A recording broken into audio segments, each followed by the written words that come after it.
சீர்காழி அருகே திமுக பிரமுகர் வீட்டின் செப்டிக் டேங்கில் கிடந்த பெண் எலும்புக்கூடு தொடர்பாக போலீசார் விசாரணை மேற்கொண்டுள்ள நிலையில் எலும்புக்கூடுகளை தடயவியல் நிபுணர்கள் கைப்பற்றி ஆய்வுக்காக எடுத்துச் சென்றுள்ளனர். மயிலாடுதுறை மாவட்டம் நாங்கூர் கிராமத்தைச் சேர்ந்த பொன்னுசாமி மகன் கேசவன் என்பவர் முன்னாள் ஊராட்சி மன்ற தலைவர் ஆவார். செம்பதனிருப்பு கிராமத்தில் இவருக்கு சொந்தமான இடத்தில் புதிய வீடு கட்டுமான பணி நடந்து வருகிறது. அப்பகுதியைச் சேர்ந்த சிறுவர்கள் சிலர் கிரிக்கெட் விளையாடிய போது பந்து கேசவன் வீட்டு வளாகத்தில் விழுந்துள்ளது.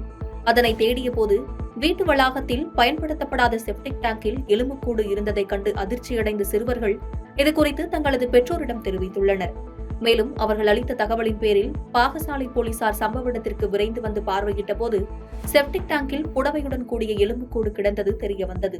இதனை கண்ட பாகசாலை போலீசார் அவற்றை தஞ்சை தடயவியல் நிபுணர்களிடம் ஆய்வுக்காக ஒப்படைத்தனர்.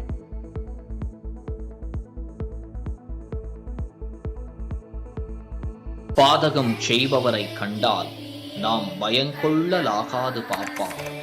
மோதி மிதித்து விடு பாப்பா, அவர் முகத்தில் உமிழ்ந்து விடு பாப்பா. அண்மை செய்திகளை உடனுக்குடன் தெரிந்து கொள்ள இணைந்திருங்கள் இயம்நாடு தொலைக்காட்சியுடன்.